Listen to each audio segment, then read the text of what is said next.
There we go. Hello, anyone out there that may or may not hear this eventually. This is a bit of an improv or improv 2 live stream until the Clash of Kings live stream, which starts, as you can see in the timer down there, in about 2 hours. So pretty much just gonna chill. It's like only like what? It's only what 8 p.m. something like that over there. Or 8 a.m. I should say. So we're pretty much just going to hang out, and then what we're going to do is drop whoever's left of the stream over to the official stream, which is let's see if this works. No, that doesn't work. There we go, the button. So this is the official live stream. So we'll drop the entire chat over to that, or whoever's in chat. If there's no one here, I won't do it. Eventually, we'll drop it into there once they go live. But until then, we'll just hang out here, talk about Kings of War stuff, and just banter. Really, I'm not expecting anyone to pop around. This is really very an impromptu, whatever the spirit of the moment stream. So, not even sure if everything is working right, but you can watch me kind of edit the wiki. As I do it rather solo, figured why not? Because I'm doing this anyway. Basically, it's my way of making it a little bit more interesting for myself, is doing this and talking and streaming at the same time. So after all that mumbling of intro, if anyone wants to say anything, just speak up. And so it's a free forum. We can talk about whatever you want to talk about. Can be related to Clash of Kings, can be related to something about the lore, about what's coming up, just anything really. Completely up to you.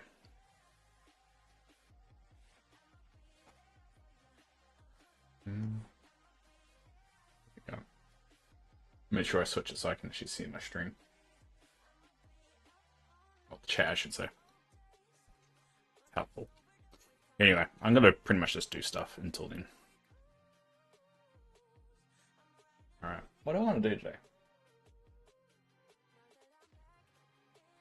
So I recently made these little nav tables at the bottom of all the factions, just so you can quickly jump to whatever unit that you need. And they should carry. It should be on every single unit as well, so you can easily just jump through. And if you're ever curious of their particular special rules, what I've done is added them down here in the current special words. If you click that, it will actually bring you to the actual rule. There you go. There's all the rules right there. So yeah, really just in case anyone is curious or anyone wants just a quick reference, that's the whole idea of building this out. Now, one faction that I have a little bit negated is the old Brotherhood faction that was split into the Order of the Green Lady and the Order of the Brother Mark. I've only got the Vanguard troops down here added, so I probably want to add the second edition units that eventually got retired.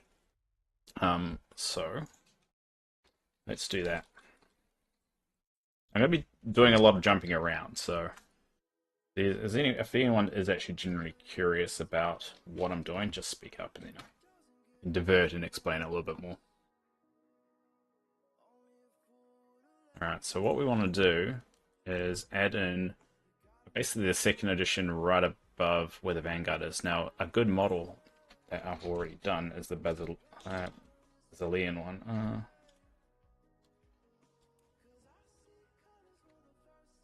One of the benefits of doing this solo is, well, the benefits and downfalls. One of the benefits is the fact because I've done it all myself, I know exactly where everything is. Problem with that, I probably have done it the wrong way. Like the worst way. So what we want to take is the second edition stuff. Because basically everything's retired, so we pretty much want to put all the old units here.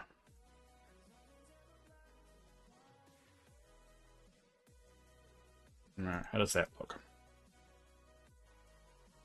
There we go. So we pretty much want to put all the retired Brotherhood units in the second edition spot.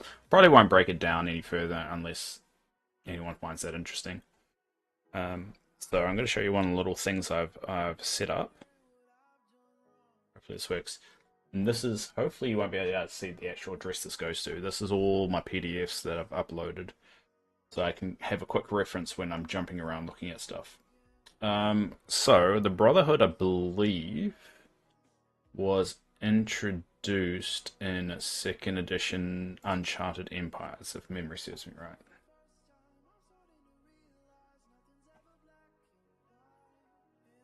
Brotherhood, there we go, page 8. Now, with these, you always want to add one page for the cover. There we go. Alright. So basically, you want to add all these units into it. Now, what I'm going to do is actually just move this to the another screen so I can easily just type this up.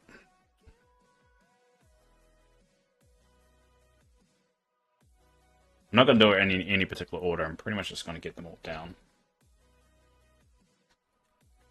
Ooh.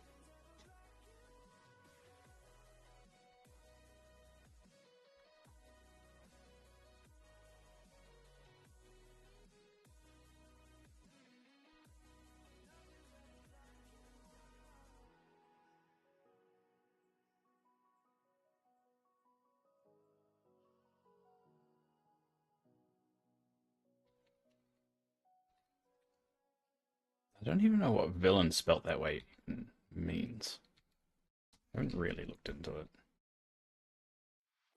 I mean, Brotherhood was an interesting concept, and I kind of hope they did more with it. I just don't think they committed enough to the concept, but I do like the idea.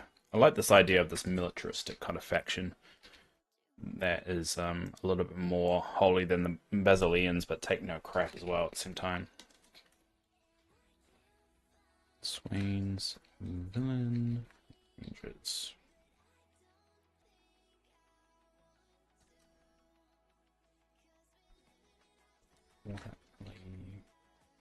Tools.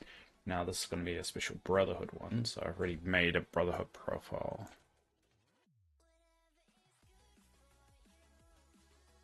It's weird they had a water elemental. I mean, I guess if you're right next to the abyss, it does help.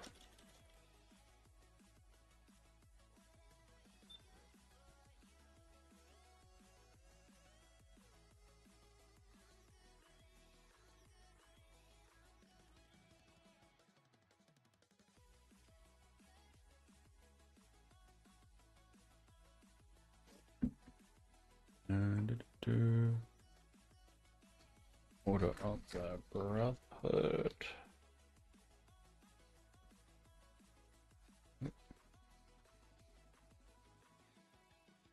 Of Redemption.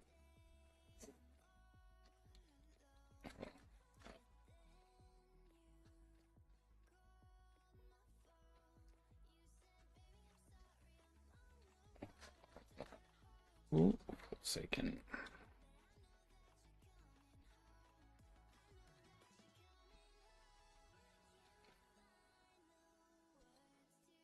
I probably should break this out.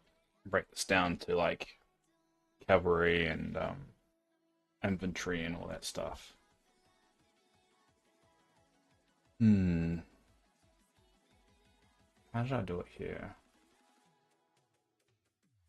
This is the first one. The first time I'm actually doing a retired um, faction, so I don't really know how I'm going to like model it. Because the way they kind of group things together in second edition is slightly different than they did in third edition. How about we change this to... Alright. Maybe I'm gonna stick to the whole... Here, trying to think how I'm gonna do it.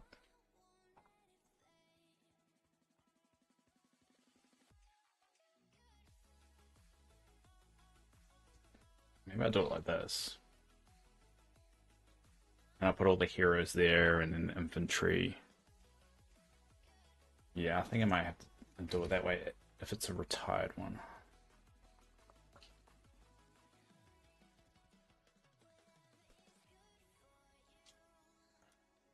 It's not going to look good at the moment.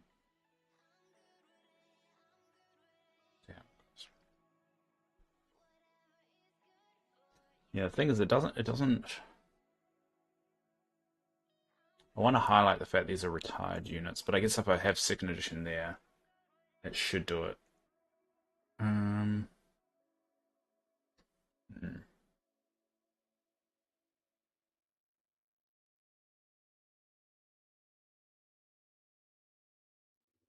Try. A lot of this is just trial and error until I get it right. Um. Okay, how about switch that up? Basic inventory. So we'll start at the beginning again. I guess you can't see my other screen when I'm scrolling up through the booklet. All right.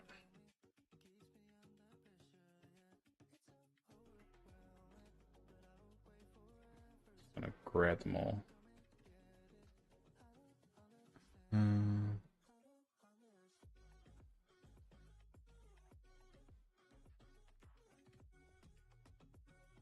I know this is Mark's one of Mark's favorite factions. Okay, it's X faction, but faction nonetheless. Swain's Rangers. And water elementals. I guess that goes into large inventory. Oh, large inventory. Inventory? Infantry.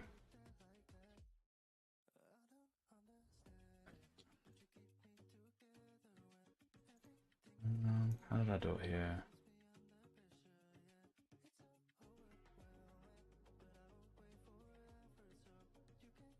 I think they're right. Just trying to get the format right. This is the hard bit. But as I said, if anyone's got anything you want to say, just pop into chat. Pretty much me just going to be doing this for 2 hours because I was doing it anyway. And this gives me an excuse to just fluff around for a while.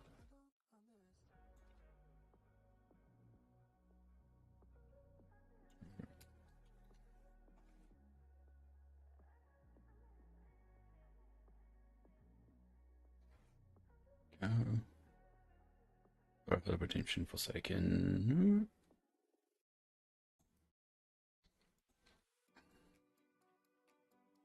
Villain recon Atenius? I think that's just. I need to say that reconner. Recontineers? Recontineers.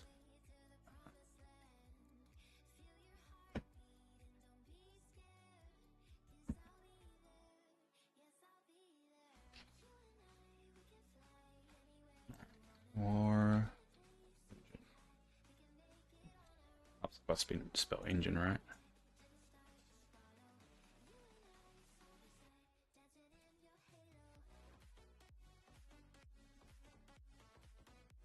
Done here.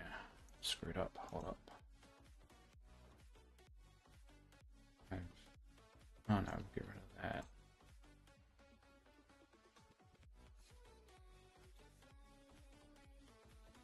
There you go.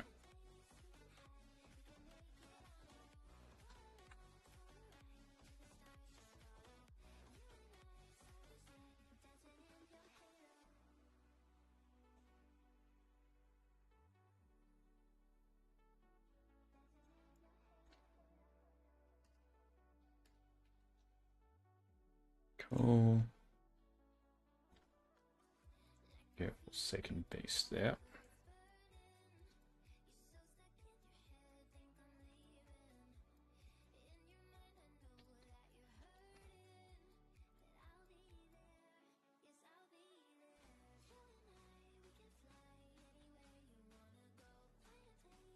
Now the thing is, I've already got several units under water elemental, or greater water elemental.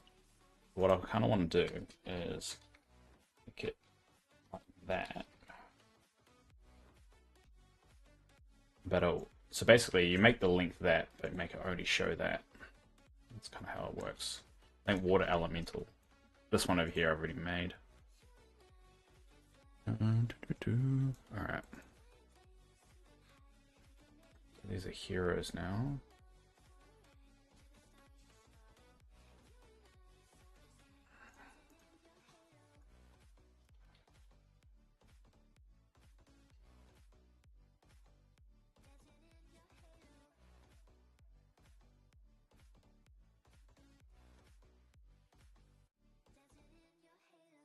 I think Devoted, I've already got one. Yeah, there we go. Just have to flesh it out with the actual unit. This makes sense in my brain. Like, my partner doesn't really understand this.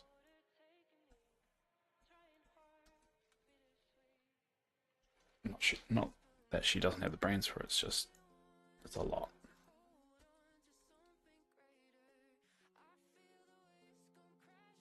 There we go. So hopefully, let's see how this looks. Alright, it looks a bit messy, doesn't it? Alright, I've mucked up somewhere. Alright, I think I know where I did.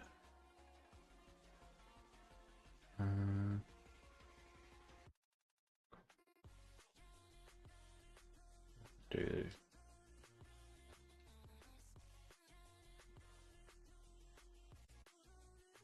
hopefully this works. No idea. A lot of the stuff is trial and error. Damn it. So in trying to make it look like this, there'll be one little thing that I've mucked up. It's me just trying to get it right. And it looks like it will be right at the start. There'll be something I've missed.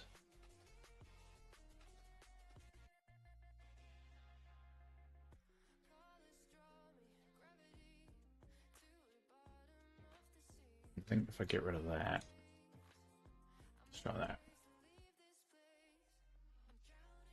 No. So I think it's this general heroes thing, and then that thing on the side. Come on. It'd be so obvious once I figure it out. How about...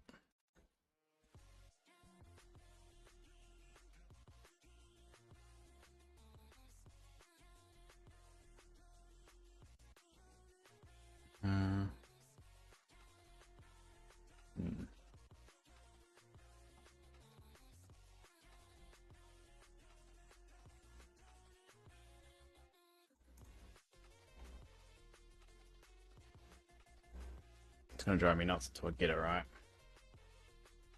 Oh, that was wrong. Ah, there you go. Got it. And so, what that should do is now at the bottom, it should give that. That's perfect. And now we do the fun bit. We're adding all the units, but I don't know if I can bother doing all that. Well, that's not right. See, it's kind of bleeding over to the Vanguard stuff. We'll fix that.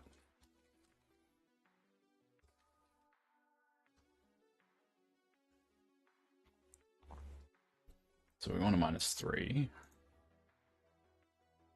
And so under, yeah, -3, so we'll put that 6, that should do it. There you go.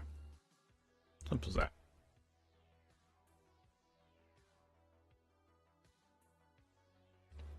And eventually I'll add all of the details from it all in here. But it gets very messy. I want to get a lot of this lore plugged into it as well. But as you can see from the blues and the reds are the pages that don't exist yet. And the blues are the ones that do. But they probably need a bunch of cleaning up. So that is actually in the order of the brother mark. So a lot of them are probably linking to units that currently exist, but we don't want that. We want the Brotherhood to have its own unique profile. Then it starts to get messy of when someone says, "So what kind of unit you're talking about?" So this should force it to have its own little page. Yeah.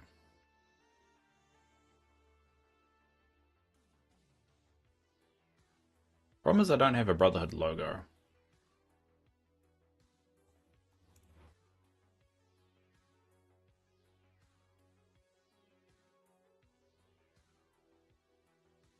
if you look through here, I can't see any. You know how like so like the Basileans, they've got this little logo up here. The Brotherhood never really got anything like that, so it's hard to figure out what I want to put for the Brotherhood profile. Like if you look here, I don't really have like any logos or anything up top, and I'm just using a generic pirate logo. But if you go to like the Forces of Nature, for instance, it has a logo and it has, you know, God, see when I see stuff like that, I'm just like I have to fix it.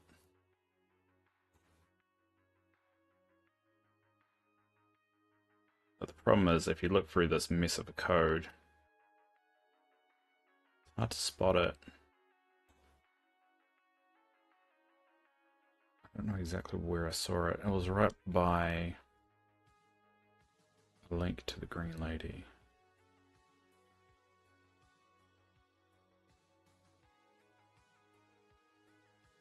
I have to find that exact sentence.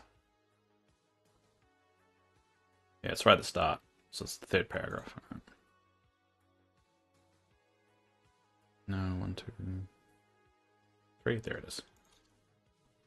Little things like that really bug me. But I think one of the more proud things that I've recently done is this, of documenting every single race that's in Kings of War. Some of them debatable about whether they're technically a race or not, but yeah, I'm doing the wiki, so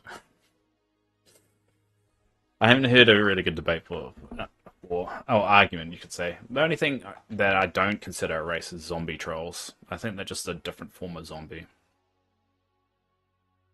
But that could be debated.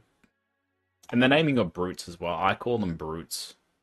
But some people, you know, they could be called nightmares as well, but I call them brutes. And that fits. With Ratkin, there's like different subspecies in there. Do I have Night Terror on here? Yeah, I got the Night Terrors as well. Which going through it, you don't think there's actually many units for Night Terrors, but there's actually a few that include a Night Terror because these Death Engines, yeah, actually include a Night Terror in the model. If you notice there, people that collect Ratkin would notice, but you don't really notice that initially. All right, I'm gonna. That page does exist. I made it. All right, I'm gonna fix that. A lot of it's broken links from when I transferred over from the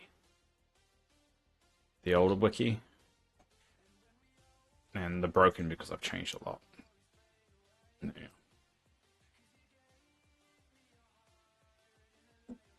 The one thing I haven't moved over, or I haven't added to races, because I don't really know if it's a race or not, are rat fiends. I don't know where that kind of falls. I kind of consider it a race. Actually, I'm just gonna add it. I think it's a race. It's a sub race of Ratkin. I think you got Gnor. So when you think Ratkin, you think Gnor is the main Ratkin race, and then you got the Night Terrors, and you got the Brutes, and then you got the Rat Fiend as sub races that are kind of offshoots of them. Because you don't go from an existing Gnor to one of these things. You're born that way, so it's more of a race. But how about we add the Rat Fiends to the big catalog? I don't think I have done it yet. Rat goes right here. Alright, right before Reapers. And we'll use that picture as well.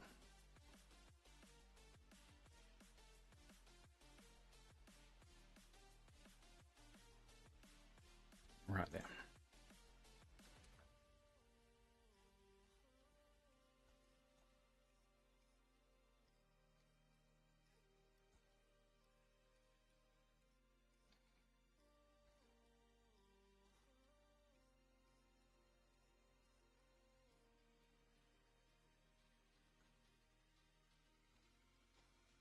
Alright, how does that look? And it's kind of bugged out because it's putting zombies right here. And it should be at the bottom. But, oh. Where are we? Right here. We're at Fiends. There you go. Now part of it. I think I got Gilkin. Yeah, I got Gilkin. Yeah. There's probably more myths, especially the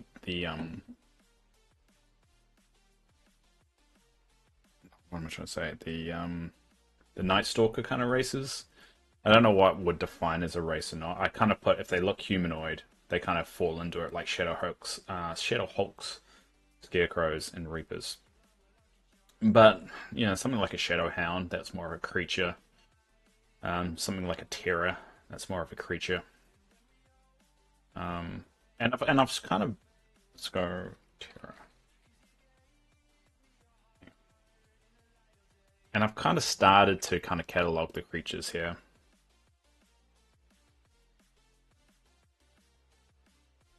So, I mean, Undead is such a hard one if it's a race or not. Um, because Undead's such a blanket. Like an Undead dragon, is that a zombie dragon? Is it a skeleton dragon? Like, what is it? Who knows? Who knows?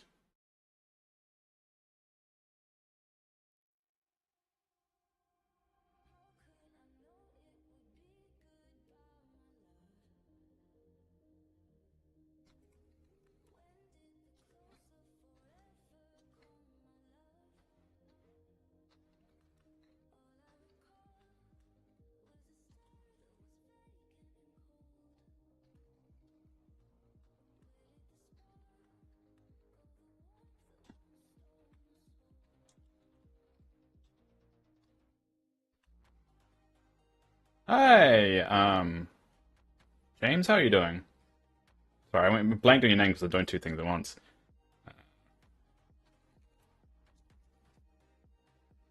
I'm doing alright. I just decided to do this just to kill. Really, it's really to kill some time before Clash of Kings the stream starts. So I figured I should show people my crazy of what I do when I edit this stream.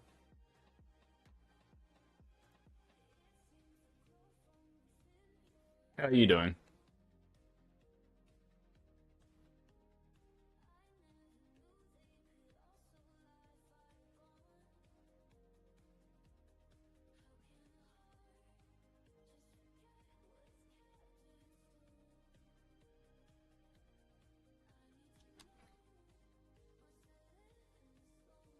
One of the big things that I did leading up to Clash of Kings, I worked on. I made a kind of pledge to myself because I needed a win in my life, sadly. So I made a self-imposed goal. So what I challenged myself to do is write the entire plot to this book into the wiki. Also to catalog every third edition unit that's currently in Kings of War, and also catalog all the Vanguard units that existed when Vanguard was a thing. It's still a thing, but it's not as popular as it is anymore. So for Vanguard, I managed to create and list every single one of those units, as you can see all of them here, including the Brotherhood ones that are there. And then Kings of War. Hopefully this comes up. The thing that I hate about the wiki I've designed it's very you have to get the spelling exactly right, especially with capital letters, and it's really annoying. There you go. This is me. I've catalogued every single third edition unit, and that's currently in the game. It took me a while, as you can see. Um, there's a lot. But to a point that you can just click on any unit on this list, and on the right hand side you'll be able to see the individual special words. You can actually click it, and that brings you to the actual wording of the actual special word. So I'm hoping to do the same format to the other wikis as well, if I ever get around to it. It's a hard thing doing it solo. Um, but hey, it's the part of my crazy. And to be honest, I really enjoy it. I'm very proud about having learned how to build a website, then learn how to build a wiki, one of the media wikis, and then yeah. The only problem is the mobile view. It kind of bugs out a little bit. Go back to desktop. Is that it shows like I wonder if I could actually show. Okay, yes. If anyone is genuinely curious, I could show, but it's a lot. But yeah, either way, I'm very proud of myself. Um, but actually, on these notes, I got sent some inside baseball knowledge of these units. These are the Trident Realms Champions units. And I've actually got their cards that I can upload now to the site. So let me start doing that now.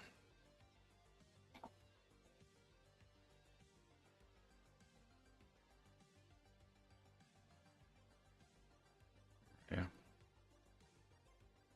Now I asked whether it would be okay with me upload, and I was told yes. So I'm going on.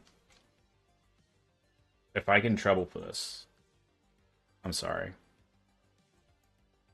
But I was told it was okay.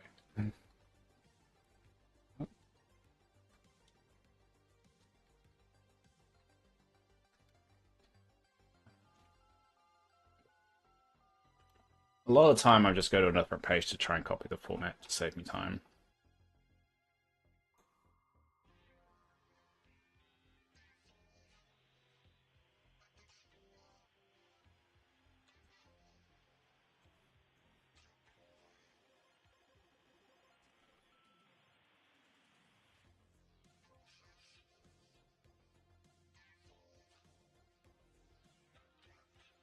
There you go. Now the about, we type the actual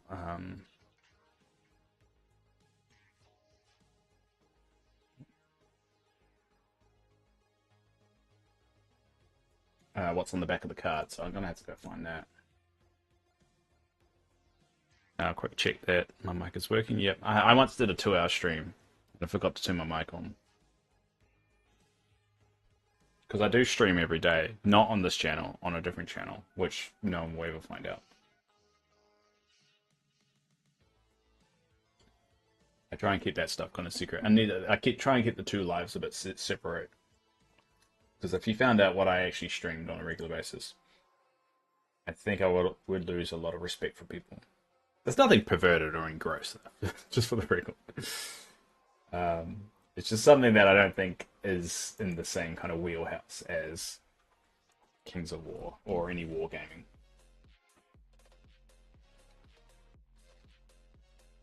Now, one thing I have noticed with these champion cards is whoever spells checks them doesn't do a great job.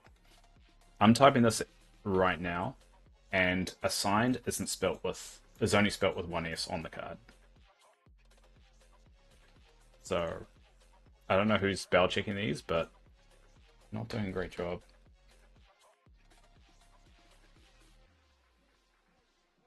I mean, this is just me being critical. It doesn't really matter at the end of the day.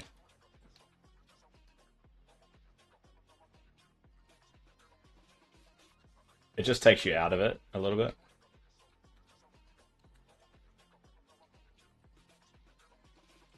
For me personally. Ooh.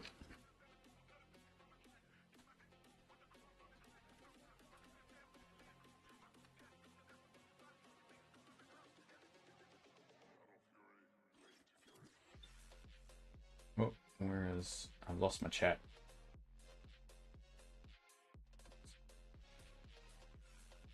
Oh, I realized while I'm looking at this, I can't look at the chat. Oh yeah, still. Um,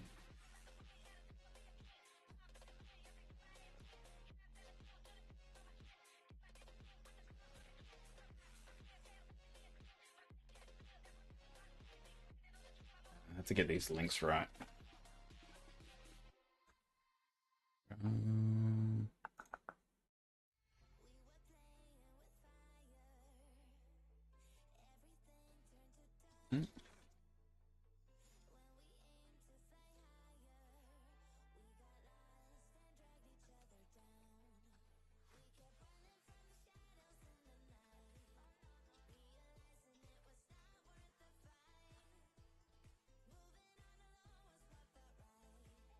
I can't copy and paste this because I'm just transcribing this from a photo.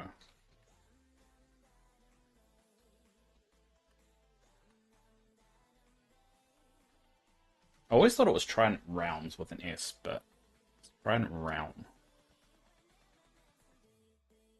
It took me so long to actually get that in my head. It's one thing.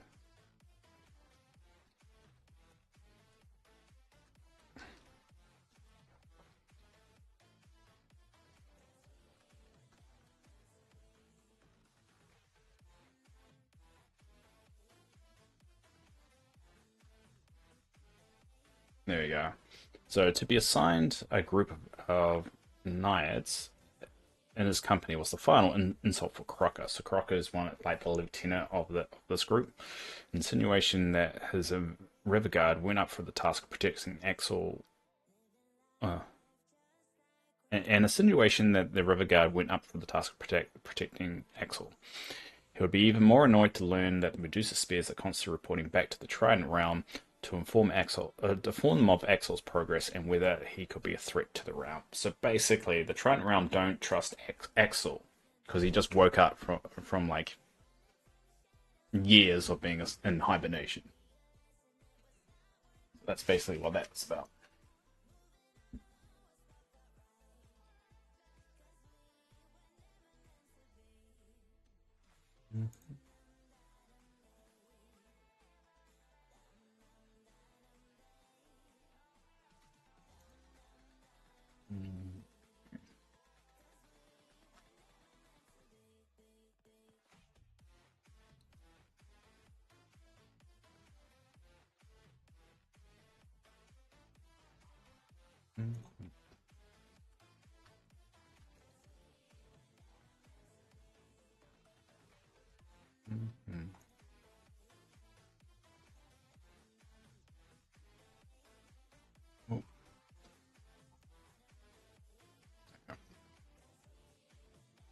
Cool. Hi, Gordon.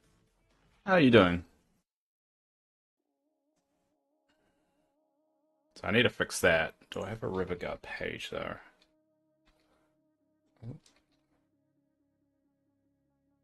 A lot of things containing river guard, but I don't think I've just got river guard. No, like river guard for the race. I might have to make it. How are you doing, Gordon?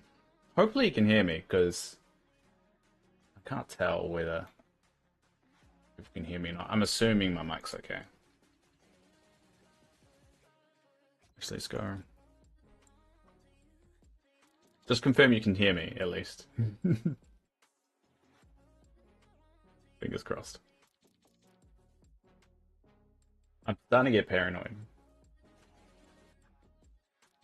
I know, I think my mic's working. Alright, cool.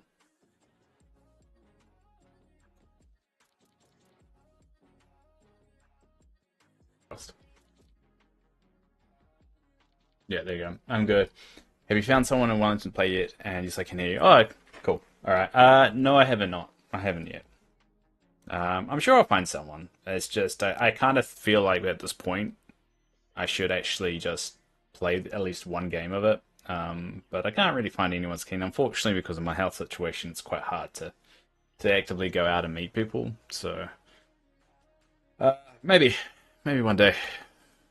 Maybe one day. Why is that going to Salamander? So when you click River Guard, it goes to Salamander. That's not right. That's not right at all. It should go to River Guards. All right. River R. River Guards. There we go. For some reason, it's going to Salamander. So fix that. But yeah, I haven't yet. Always want to start a little bit of like a Mantic club down here. Just because of like it helps to be able to talk about the game. Um, because I mean, with even with the Halo game, I struggle to find people to play. And so I pretty much just living vicariously through others. And that can kind of suck a little bit. So I want to stay connected with the community to some regard.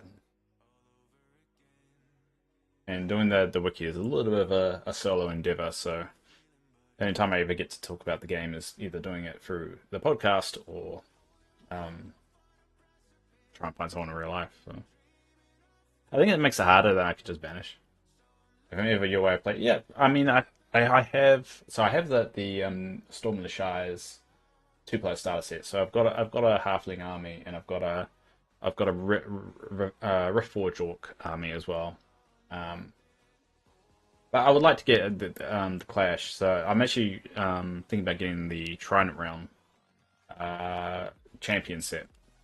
Champions.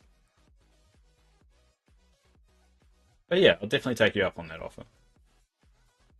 Um, but you just have to be, you know, understanding if I have to bail because it's just one I could get called at any time for the heart situation. Um, but I'll go. What do I want to do? Sorry, I just had a thought and I just lost it. Reckon. Look, reckon.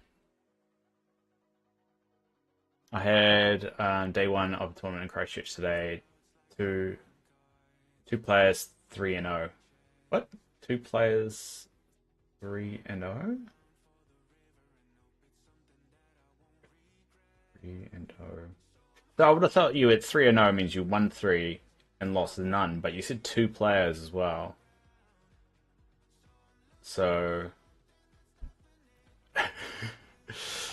I'm not sure which way they went. Because yeah, I keep an eye on the tournament stuff that you guys done down in Christchurch. We're actually thinking about moving down there, just because it's the only place probably in New Zealand you can actually buy a home. Go River Guards. Let's go.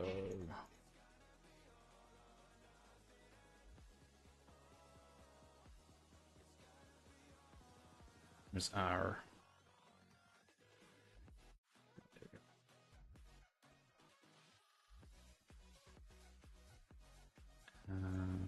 Yeah.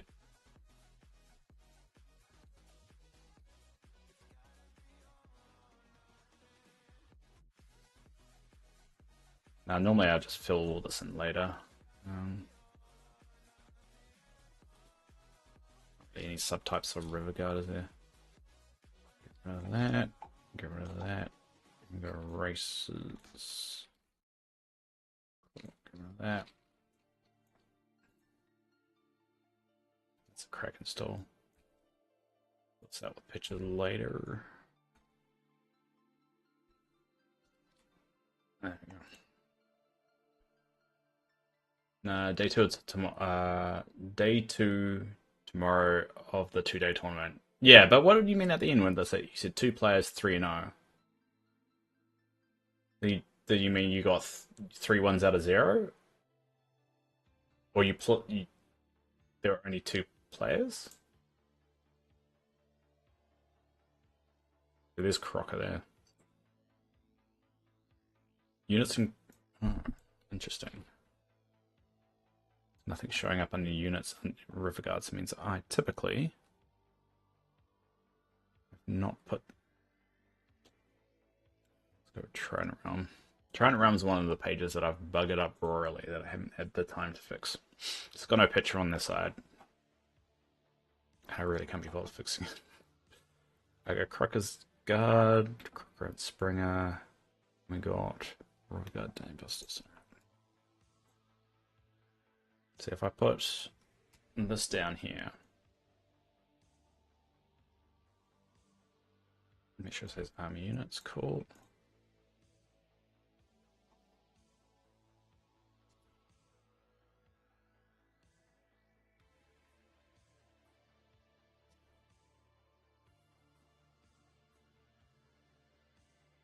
There you go. So what should happen, and I'll fix this as well.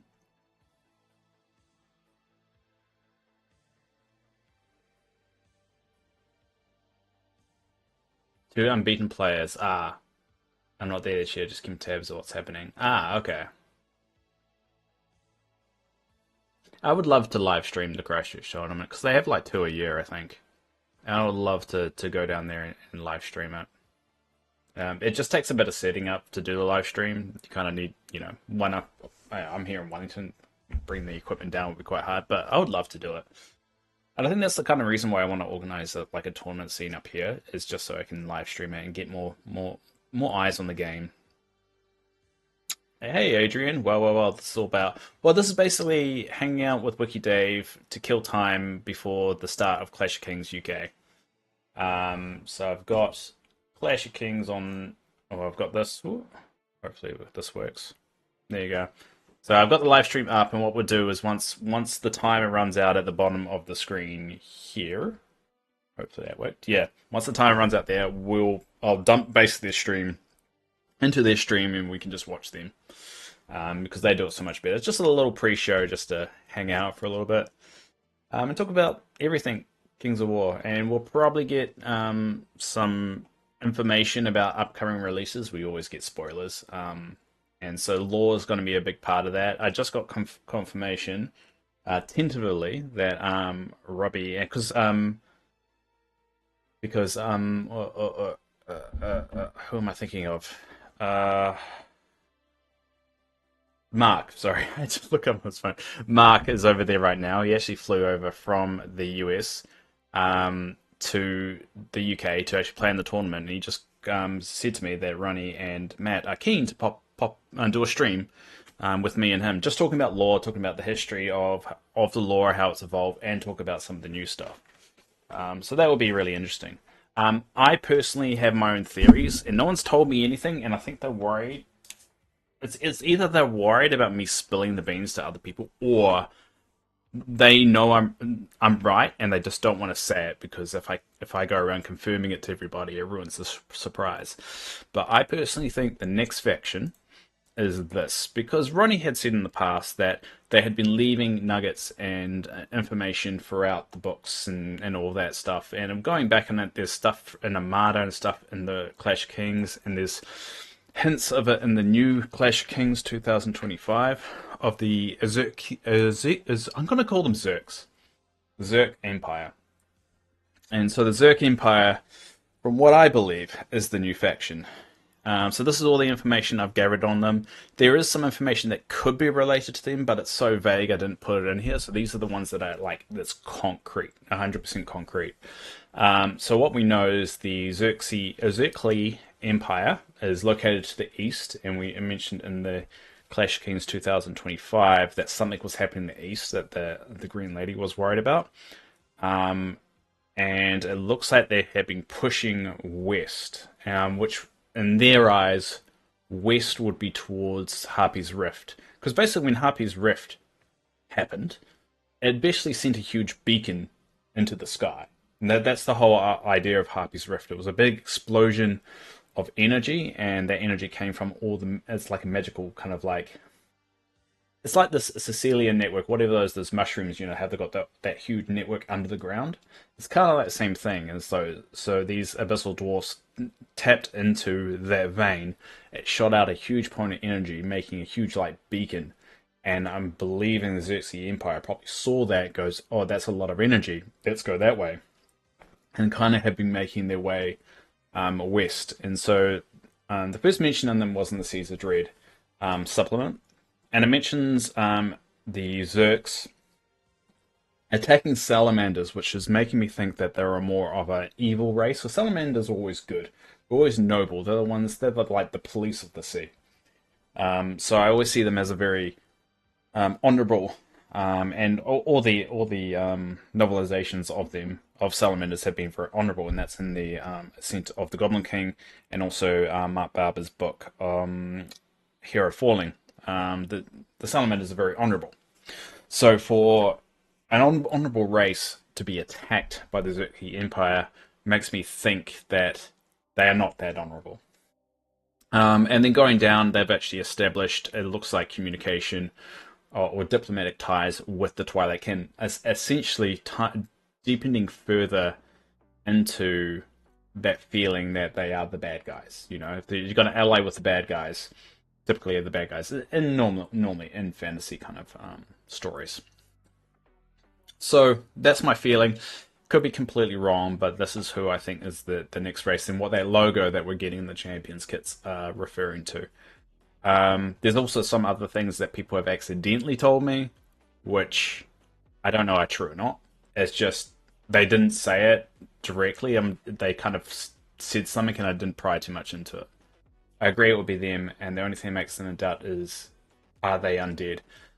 I don't think they are. I mean, there is another undead faction, and that's called the Tsumo Shonaget, which are basically a vampiric kind of Asian influenced faction, from what it sounds like.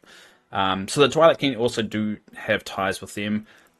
They are even further east. They're actually, according to the law, it says here, the vampiric faction which lies beyond the borders of the Xerxes Empire. So I'm guessing that even easterer of the. So I think we've got the Xerxes Empire, and then over their next door neighbors is this Chesamos Shronaget. I'm not sure how to pronounce it. So I think there, and that will be I think that'll be a really interesting faction if they do go down that route of this vampire-esque samurais. Vampire samurais sound amazing. And I think that would be a really cool, unique faction because in Warhammer they do have the Vampire Counts faction, and I think this will be a nice little spin on that. Especially how I think they're getting a new faction that's Warhammer. What are they called? They just announced it, and it was like it's an Eastern influenced faction.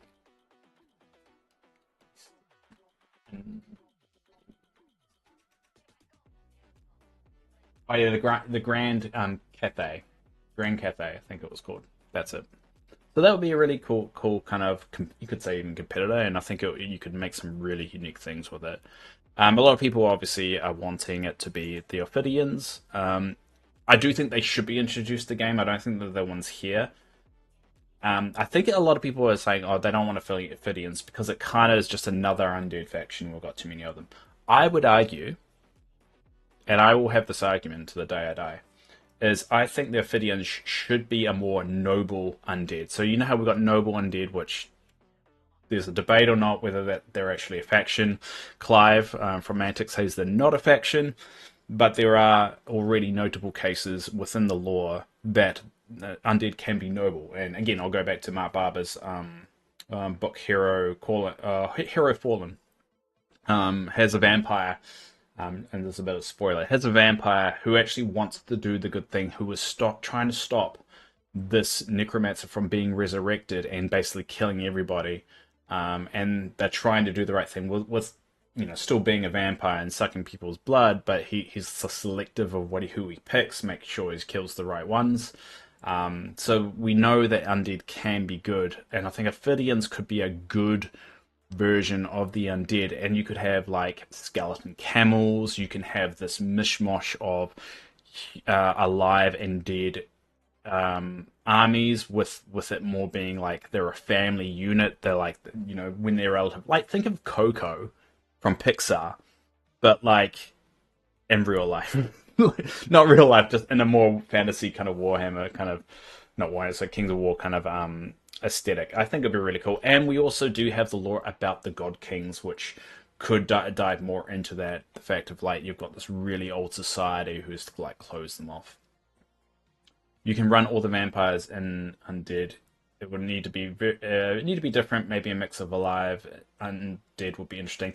Yeah, I think the trouble would be with having that vampire faction is they have established vampires, at least in the Kings of War world. Their powers are different based. All vampires have different powers and they have different abilities, but they are still a step up from like a normal undead person. So if you have a unit of vampires, they'll be like the toughest unit ever. So you kind of would have to depower them to make them work on the table. So I don't know, but you could also say because they're east, they're away from the wicked ones who gave the empire their vampires birth. So according to the lore as well, there's the wicked one. I think it's like A. It starts with A. It's like A apostrophe something, but we'll go wicked ones. It was the creator of vampires. Vampires wasn't something that has always existed. Here it is, Akushina Ara. That one. They created vampires. They essentially went south and created vampires. So you could make the arguments because the vampires have been away from the wicked ones, and they you know maybe their powers have changed a little bit. Maybe they're a little bit weaker because they're away from the rift, away from the abyss. There are many ways they could do it. It would just depend on how it's worded. So I would find that very interesting to see it go down. So I don't think they will. I think that's a really cool faction they could go down, but I don't see them doing it. I see them sticking really in the wheelhouse of probably the Zerks. I'm going to start calling them the Zerks. It's a lot easier because I don't really know how they're pronounced, but the Zerks, they're really kind of establishing what their kingdom is called Zerkian. And yeah, it's going to be really interesting to see that lore come out. There's so many cool lore things that I'm looking forward to. I think one of the books that I'm most looking forward to that's going to be actually released later this year. Let me find it. Doubles. Stand Up Callanspire. I think this is the one book that I'm really excited to come out. So we're actually going to learn more about the Southern Kindred. So for those that don't know, there's several different Elven Kindred. Let's see if I can... Just that ADHD kicking in where I'd start diverting all the time. So in elves, there's certain kind of kindred. So you've got the northern, and that's the ones we normally deal with. You got the eastern kindred, the more kind of like what's a good way? Desert elves, you could say. You got the southern kindred, which are the ones that the book was actually going to be about, and then you got the sea kindred, and the seafaring kind of race that a set of elves that kind of situate in islands and look after all the navy and stuff. So finding out more about the southern kindred is going to be very interesting to see what their culture is like. So as the elves of the southern kindred retreat to the city of Callanspire, the halflings of EJ, which would be another interesting insight about how those halflings have evolved and changed, especially being in close proximity to elves all the time. Led by Aaron Cadwater, come to their aid. But will even his strategic genius be able to counter a foe whose might is enough to humble one of the greatest empires in the world? Or will Aaron and his allies succumb to the enemies without as well as within? Elsewhere, although the ambitious amphibious tribes of the River Guard stir to a readiness deep in the humid jungles, their allies, the Nurticans, I don't really know the pronunciation, I'm terrible at it, remain strangely silent. Calden the Gilkin mage, Axel Tricklefoot, so the new champion and the new race that we found out, well, new/old in terms of canon, the Gilkin. Axel Tricklefoot roused the armies of Mesuth to war against the invader that threatens all folk of Mantica, or its efforts are doomed to fail. If not, the fate of Vishala, which is basically the continent for the south. Oh, I don't have a map. Oh well. And the rest of Mantica are surely to be sealed. It doesn't talk about the big bad in this as well. So one will learn more about Axel, which I'm really excited about what's Axel's perception, and also we'll find out more about what happened during the War of Winter, because it's basically, for those that don't know, Axel is a Gilkin, and as the War of Winter continued and winter kind of took over, it kind of started freezing everyone of the Gilkin, and they couldn't survive. They obviously need to live in a more warmer temperature, and unfortunately it went down so low that they just went into hibernation. But the hibernation that seemed to have lasted a long time, or at least for Axel lasted a long time. It's actually not clear of whether Axel hibernated too long or too short. So we could have more Gilkins spread out throughout the world still in hibernation, or did all of them wake up a lot earlier and they all kind of have died off? I'm gonna go on. What do you think represents the Zerks on the table? Human or a mix of races, mainly infantry or cavalry? Hmm. It's hard to tell based off what we know so far. And we'll go back to the Zerks. I'm like opening so many tabs here, like a crazy ADHD person. Um, it's very vague, and the only thing we really know is that they at least have seafaring technology. It says creatures, and it doesn't really imply, based off what we know here. It's like, where is it? All coincide with supposed threat from the east. Most recently, a dwarf fleet found itself embroiled in a desperate battle against the salamanders, but these creatures were unlike the salamanders of the Three Kings. So it kind of implies the creatures are one. There's one thing, one creature. They come from a far off land, and the dwarfs could all the dwarfs could glean is that they were fleeing from something, a force and the like they've never seen before, against um, which magic is no shortly. Now, the last five of Salamander 3 just said one word succumbing to its wounds, Exari, and that implies one. So I think it's just. I don't think it's human because that would be easy to work out. I don't think it's a mix of races. I don't think it's like the race from Star Trek where it's like five different races that attack Earth. I think the Star Trek Enterprise thing it was in Trek Enterprise bad race. I don't know. I don't know what it was called. What were they called? Uh, of five different races. There was a race that was like five different. Oh, the Zindi. That's it. The Zindi. Um, so there was the Zindi, which is basically a combination. They're all Zindi, but they all have evolved. So one's primate, one's an insect. Um, and one's a primate there, and they kind of all kind of evolved on the same planet at the same time. So you got an aquatic, and this is what the Zindi is called. This is probably why you're thinking as if it's a mix of races. It's kind of like that. Um, but no, I don't think they are. I think they'll be one race. It sounds like they're bad, and they don't seem to want diplomacy. So I would say they're more savage, brutal, thinking more orc Yes side, but you obviously don't want to introduce something that's like something that's already existed. So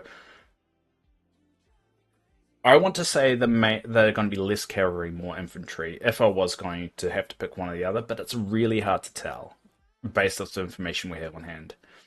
Um, I would think in the east there'd be a lot. I mean, if we look at the map, so if we go, and everyone can go to this. If we go Kings of War megamap.png, I've been building this little map. So anyone can access this. You go kingsofwar.com/megamap, but I suggest megamap.png, and I suggest you don't do it on your phone or anything. It's going to kill it. So the new book takes place down here. Um, the new one takes place down here. So it's saying it's from the east. So I'm thinking like over here. So if we kind of look around here, what the environment is kind of there, I think it's going to be very, the very open plains, a big wide area here, because the map is what we know so far is that this is like only like the northern hemisphere of what we know. So that's why you're getting more tropical stuff if you go down here, and this is where all the Cyclopses live. The Cyclopses live down here. And this is all tropical stuff. And so if we're talking about east, if we keep on talking about east over here, we're still going to kind of get the same kind of climate that we're currently experiencing. Um, so it's a work in progress. I'm trying to convert it. I've converted it all up here slowly to the same format as what you see here in the Harpy Mountains. it's a lot of work. So I'm going little bits at a time and adding little things like the Underminer area and Terrain, and that's where and the Ascent of the Goblin King. That's where all that takes place. Oh, I need to add in some more things here because I've got Andro that needs to be added up here.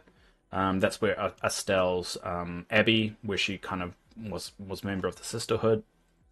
And there's a lot of little places here that I need to add. So it's definitely a good old work in progress, but it kind of gives you a good idea of where everything is. And you can see I'm slowly kind of converting it. Just takes a long time. So yeah, I think the next race is probably over in this side. And a little thing that a lot of people don't know, and I'll try and find the picture. I think library. Hopefully I can find it. What's that spell? Library, right? Oh, hold on. Let me try this.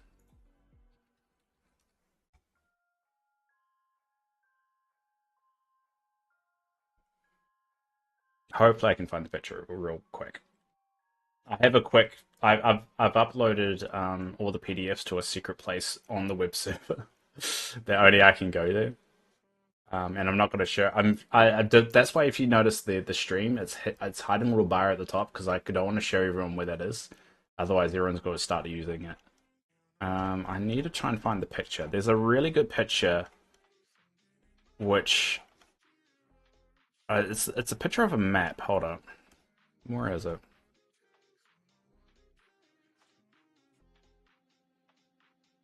See a cell library or whatever. Really wish I knew where it was.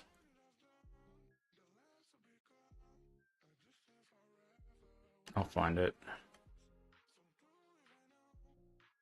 It's gonna annoy the hell out of me until I find it. Oh, yeah. Here it is. So, I don't know if a lot of people realize this, but this is the map of the world. And if you notice, it's a lot more than what I've got. So look at the mega map, and then you look back to this particular picture. There's a big continent on this side that we don't know about. It's like all the way over here. So we've got all of that, and if you look at how this terrain is kind of set up, so if we're talking about in the east, we're talking about over here. So we actually already know how the rest of the world's kind of laid out. Well, at least for the northern hemisphere.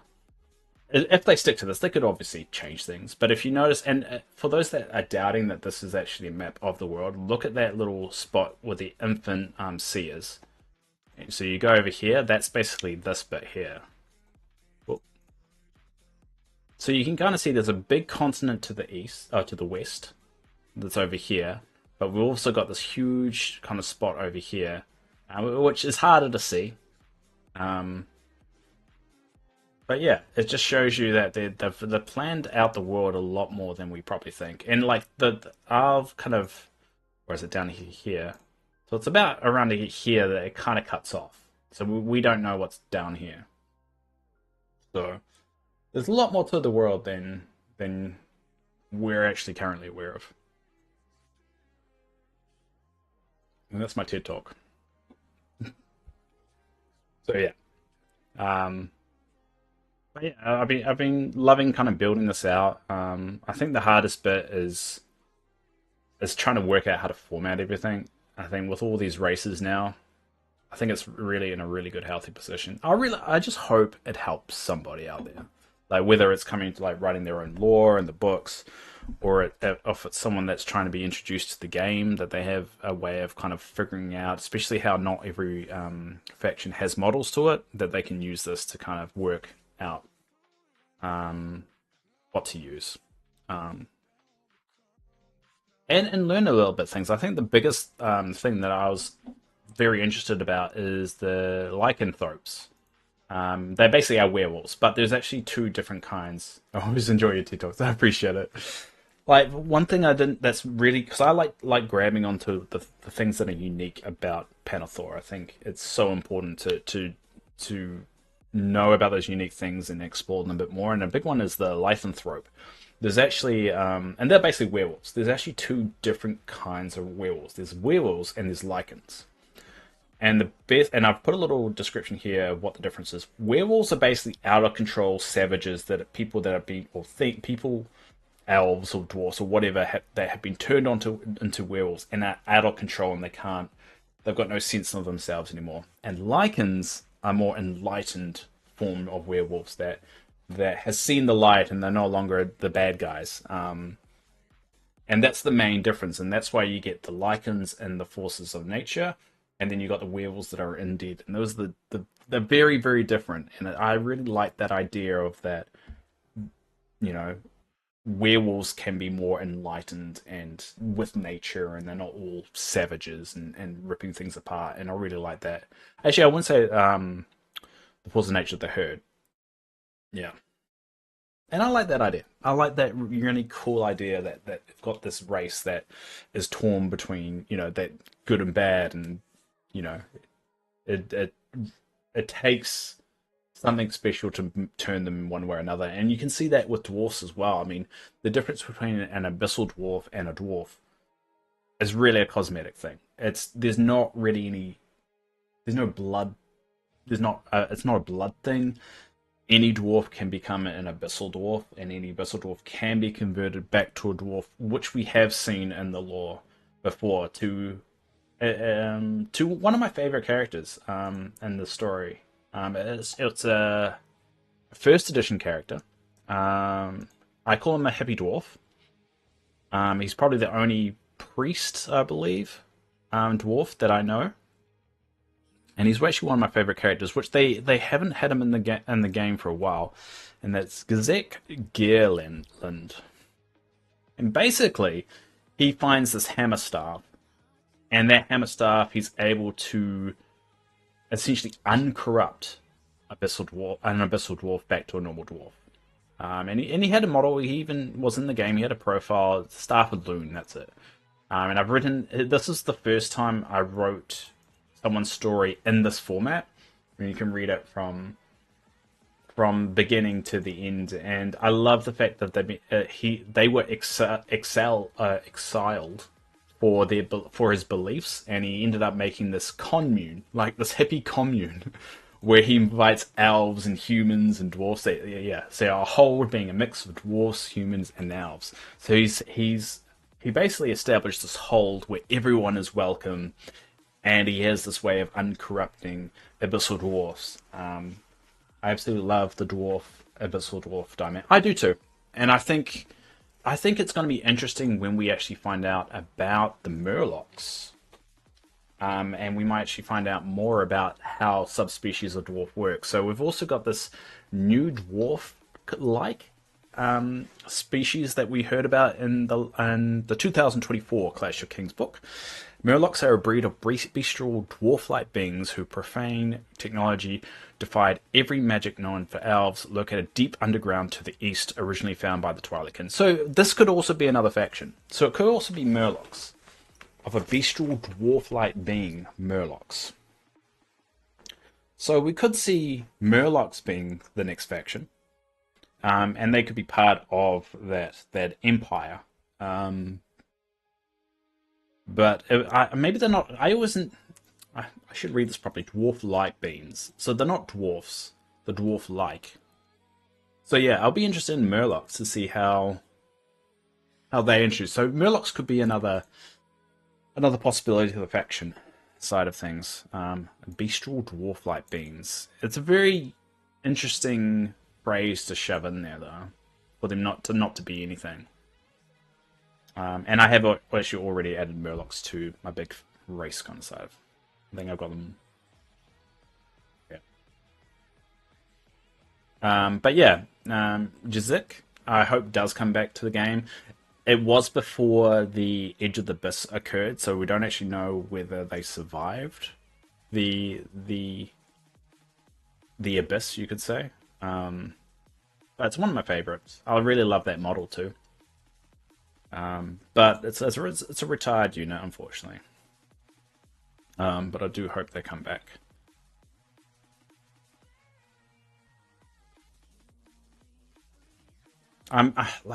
you know what I'm not looking forward to in fourth edition is I don't know what to do about all these faction stuff. Like, there's gonna be some people, some factions that are no longer gonna exist. So I don't know how I'm gonna do it all. Dwarf Light doesn't necessarily make them religion. Exactly. Yeah. Now that I've reread it, you're right. I don't think they are dwarfs. I think they're dwarf-like. So it could be anything. What's a dwarf-like being? All right. Dwarf-like beast being race.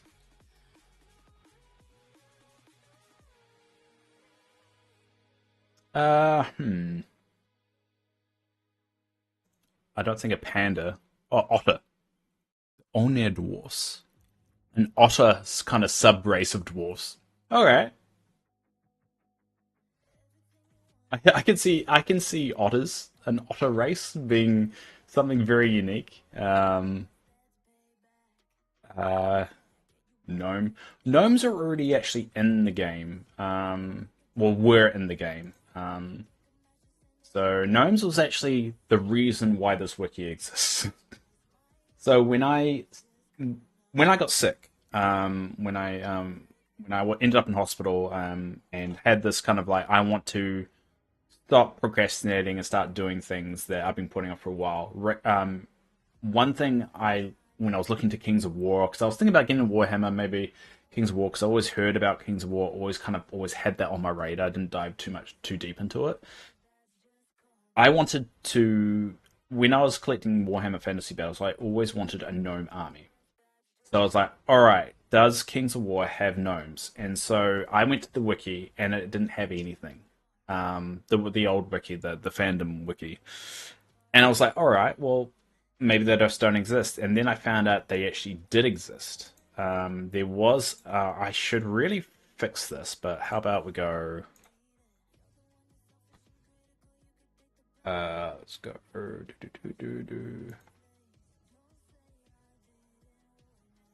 have to remember. I think the Force of Nature, so they probably won't be in this book. They'll be probably in Brazilian Legacy, because that's when Forces of Nature were introduced.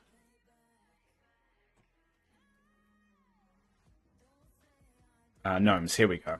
So this is the unit of gnomes that did exist. Gnomes are underground dwellers, creatures so attuned to the subterranean realm that it's rumored that they spawn out of the very rocks. In battle, their grey, flinty skin combines with the polished obsidian armor they form to a truly formidable defense. They fight with the matlocks and other tunneling implements that are commonly trading of tools of their race. So gnomes do exist, and they are formidable. But they slowly got phased out. However, they were still mentioned in the third edition as like a really small kind of text. Thinking about it from the author's perspective, why would you call them something dwarf-like?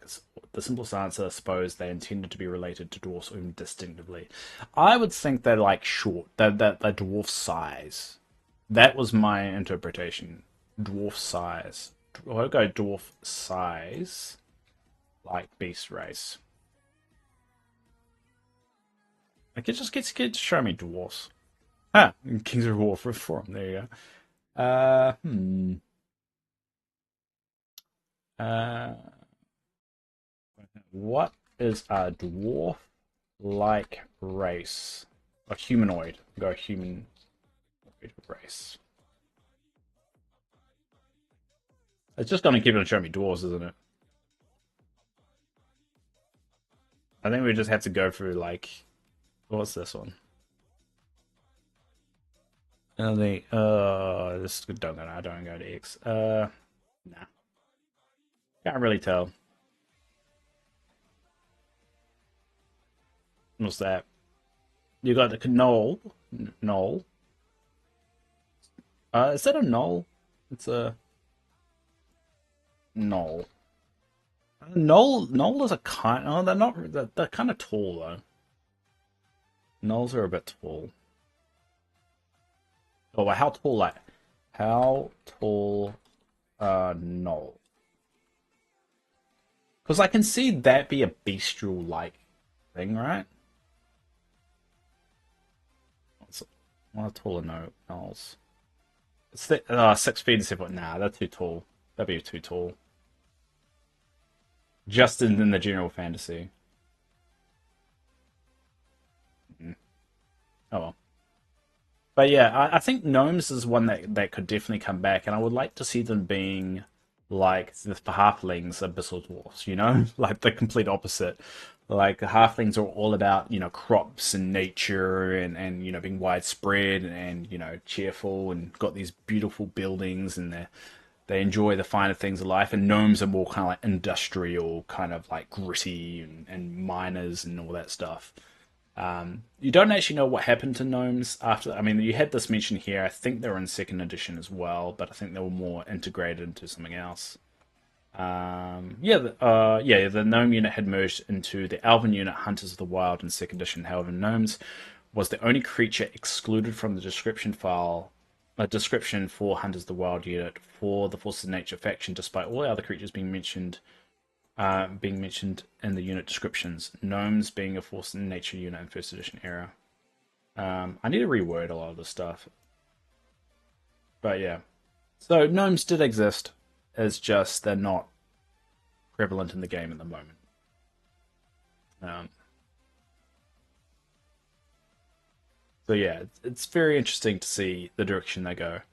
And I think the one thing I do like about Panathor and Kings of War, it's so fresh in terms of its lore, and it's got so many less limitations that Warhammer and other fantasy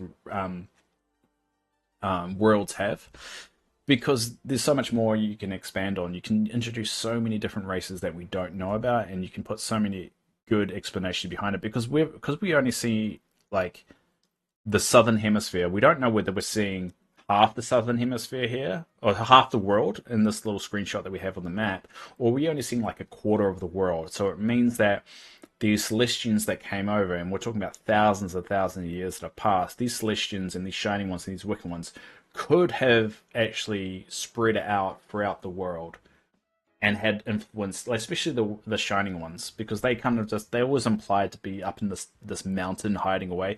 Doesn't necessarily mean that's actually what's happened. It's just what the perception of the mortal races are, is that they're hiding away up there. So we could see them, I don't know, spreading out, and have already spread out and given their influence. Plus, we've got all the old gods, the primogenitors or whatever they're called, the primes, um, the primogenitors or whatever. They're real gods, and that's what the Varga is. They're all about Korgan, and Korgan can embody humans. It doesn't necessarily mean all the other gods can't do a similar thing or have not been doing a similar thing throughout the world. Um, so we know that Shobek, the god of death. We know the Ophidians kind of like worship them. A lot of the magic comes from that. So there's so much potential here, and I really hope. My hope going forward in terms of the lore is that there's so much more of an integration between the novels, and I think we're starting to see that novels and the lore that's actually in the books and everything written down on the page, in terms of the formal kind of lore. I see everything canon until they specifically say it's not. So I really hope we see a lot of the stuff that's happened in novels more integrated into what's happened. And I think we're starting to see that, especially with the standard Calendar Spire coming out, being it directly referencing a champion that's only just been introduced on the table as well. So I really hope we see more of that synergy, and I think also fandoms loves that synergy. I mean, you can make the argument, well, what about Marvel? It hasn't really worked well for them. And my argument was, there's a reason why Avengers was so goddamn popular. It's because the synergy existed at that time. They lost it after Endgame. They went rogue. Or like the TV areas went rogue, the movies went rogue. They didn't know what they were doing. They had no clear plan and direction. And I think we're starting to see that that payoff for the DCU with James Gunn leading it. And you see Peacemaker and you see Superman, that synergy, that integration working really well. And fans eat that stuff up. They love that stuff. But ultimately, the lore needs to service the game as well at the same time. So you don't want to force the lore to do something that doesn't make sense. You kind of want the lore to enhance what the developers of the game want. So ultimately, you want to get in a situation where the Mantic goes, "All right, we want to do this," and then go to a bunch of people that help with the lore and go, "Look, make this make sense with these things in place," and then make it work. Like for champions, there's no reason why they could not have used Orion as one of the Basilian champion set, and I think that would have been awesome to want to a good kind of shout out to the books because Orion is this beast of a paladin, and he's got some really good history there that Mark Barber has written, and he's honourable and he's exactly what you probably want going forward of this noble character trying to do everything right. And it's surprising they didn't go down that route. Instead, came up with a character which doesn't really. Oh, I mean, it might make sense, but he is not. She's not his niece. Like, based off how the story is written, it says that Alanis is Gnaeus's, I think, a cousin or something. What? I can't remember how it's written, but he basically is like his. She is his great uncle, which is not what it's written. And I can't remember exactly what how it's written in the books. I'll see if I can find it. Hold on. Hmm.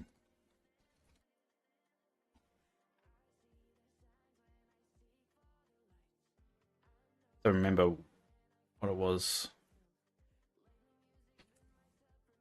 It doesn't really matter.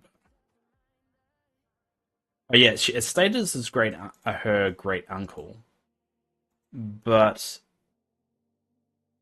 that it wouldn't be a great uncle because her father was the cousin of Gnaeus, I think. Yeah, cousin. Like Gnaeus is her dad's cousin. So so how I've written it is that she just calls him great uncle, but he's not. It's messy. Um, but yeah, cousin once removed. So she's not. It's not really a great uncle. It's like cousin, great cousin. I don't know. Cousin once removed. Hold up.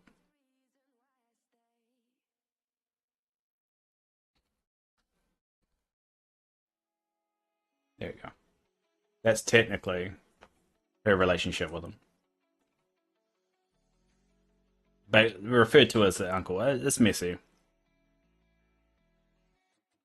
and it's probably better that way because he is technically half angel as well. He's half Eli. Um, yeah, half Eholi. I know you can never really say those like Elol, Elohi, and half human. Oh, one thing I'm really so every paladin has like a prayer book, and it's called the Elocon, and I've started documenting everything that's actually stated in the Elocon, like all the prayers and stuff. I think that's a really cool piece of the law. All right, so we've got about 30 minutes to the start of their stream, and then we'll hand off the stream to them. Um, don't actually know how to do it, so I'm gonna actually look it up now. How do you do it? Um, sure, there's a way. I'm gonna Google that. Hold on right now. But if anyone has anything in particular they want to talk about or discuss, let me know.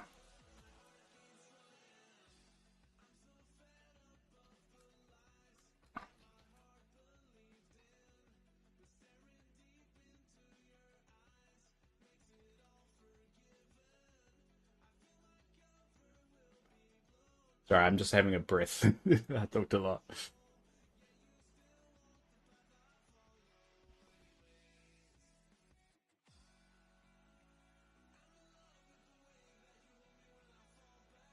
All right, so it's telling me.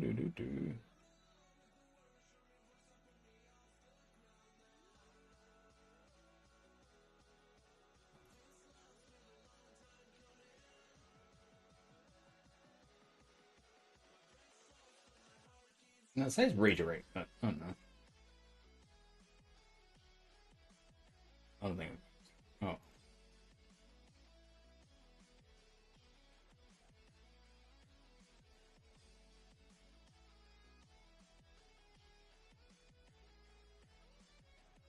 Hey, is there much info on the Goblin City of Glimmer? Okay. So Glimmer's an interesting one. So for those that don't know, if we go, oh, I'll show you where Glimmer is on my mega map. So I haven't actually tidied this up here. It's called the Goblin City of Bronze. There are mentions of Glimmer in the Ascent of the Goblin King. And I think in third edition as well, there's a mention of a Queen of Glimmer as well, which oh there, yeah, Queen Grizzle. I think have made her profile, and that's just acting a bit annoying. There you go, fix that. So Grizzle is the Queen of Glimmer as well, which I think came before. Um, what's his name? Oh God, I'm blanking on his name. Grogger. Yeah, I think Grogger took over. So Glimmer's down here. This is where Glimmer is. The Goblin City of Bronze. It's right down here. Um, and there are mentions in some of the Harpy's Rift lore, actually. Harpy's Rift of of Grogger taking over Glimmer. So in the story, and I'll use the Wayback Machine to snag this. So if you want to read it for yourself, you just go to this wiki page, and you can actually click it for yourself. It's called Fight for the Rift, and so basically at the end of it, Gritter from Ascent of the Goblin King asks Grump, and then Grump. This is Grump long now. This one here, to come to Glimmer, implying that Grogger has taken over Glimmer. It also has a different name in old maps of Panathor. Winter. Yeah, it's hard to tell. I go off the recent map until we're told otherwise. Because you got Glimmerwood down there as well. And so at the end of this basically short story, Gritter from the Ascent of the Goblin King, which shows that remember Ascent of the Goblin King takes place like 10 years before this story. So it also shows Grog is still alive, which is quite interesting, and Gritter's still alive, and goblins don't stay alive for very long. So yeah, it says here, I'm impressed with you, Glub. I'm not the only one that's impressed. Grogger wants to meet you. Grogger, the king to rule them all. He's a snogging myth. He's not a myth. And I think it says, yeah, it says, where is he then? Gritter shot a slightly madly grin. Glimmer, he whispered. So my interpretation, without it being, someone stating it in black and white, is that, what was that? Let me try and find the page again. Is Grizzle, Queen Grizzle once ran Glimmer, and then Grogger came along after having his butt kicked from the edge of the abyss, and he basically had, he had to sulk away after losing all that. Yeah, I've got this breakdown here. After losing it all, and he got beaten back from the druids after the force of the Green Lady came in. It's assumed from these like 11 years that Grogger's forces eventually recovered and he made it to Glimmer, and then Gritter, who also survived, asked Grump to come down there. So, I mean, it's got two different names in the third rulebook. One is Glimmer from the current era map, and another is from a map showing a world pre-Winter War. Yeah, yeah, I know the map you're talking about. We'll try and see if I can find it. Hold on. I'm not sure what pages on. I probably shouldn't even open the third edition one. I probably just the law book will probably be suffice. But um, God, I think it's 92. Hard to find the map. Where's the map? No, that's after.